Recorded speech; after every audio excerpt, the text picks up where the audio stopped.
ใจเย็นๆที่รักผมไม่ได้คิดจะนอกใจอยากให้คุณใจเย็นหน่อยครับผมไม่ได้คิดจะชอบใครผมมีแค่คุณเท่านั้นที่เป็นที่หนึ่งของหัวใจอยากให้คุณเชื่อใจสักครั้งผมจะไม่ทำไม่เสียแล้วพี่ก็ลืมโนราไปเจอสาวโนบราสาวโนราเลยจอยอยู่ดงสายเดียวก็เกี่ยวเอวลอยทิ้งให้คนคอยนั่งใจลอยน้ำตาคลอกูดมอร์นิ่งจีฮาคลิปนี้มองหนองมองนี่อย่างแหกตาบึงมองแน่กลับบ้านอย่างจนแจ้งหรือจึงกลับฮะโทรหากับบ่ฮับเสร็จหากับบ่ตอบผมคิดว่าจะตายเลยซะดอกก็สิโทร1624ไปเก็บศพละที่ฉันก็ซ่อนความเป็นจริงเอาไว้ต่อไปไม่ไหวร้องไห้จนฟูมไฟ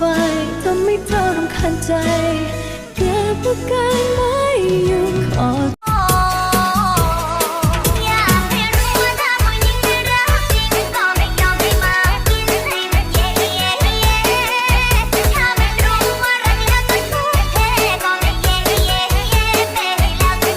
ที่ชอบส่องเฟซที่ชอบกดไลค์เธอสวยเธอใสก็แค่นั้นหุ่นเธอดูเอ็กเธอตรงสเปคเลยอยากเก็บไว้เป็นแม่พันธุ์นี่พูดจริงๆนะไม่ได้โกหกแล้วความหักจะเดินต่อไปได้ถึงไหน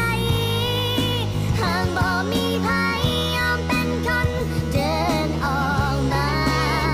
หรือต้องเป็นใครที่เดินจากไปและต้องพยายามไม่ทักไปทั้งที่ใจยังเจ็บพยายามจะเข้าใจว่าไม่ใช่คนพิเศษกับเธอ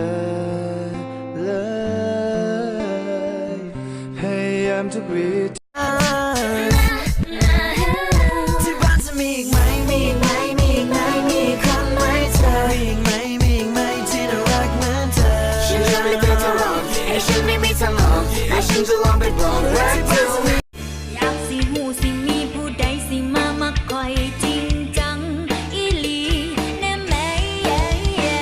เขาสอนอยู่ได้อยากมีใครสักคนเข้ามามาสร้างสัมพันธ์ให้ยืดยาวถูกใจเห็นเธอก็ต้องกดไลค์รู้เลยว่าเธอคนนี้ไม่เหมือนใครๆหวั่นไหวเพราะเธอจนได้อยู่กับเขาดูแลกันดีๆเด้อสิ่งร้ายๆก็อย่าพบเจอแต่สิ่งดีๆใครกันที่ทำให้ฉันรักใครกันที่มาอยู่ในความฝันคนที่ฉันคิดถึงอยู่ทุกวันก็ใครคนนั้นฉันเรียกว่าเธอขึ้นชื่อว่า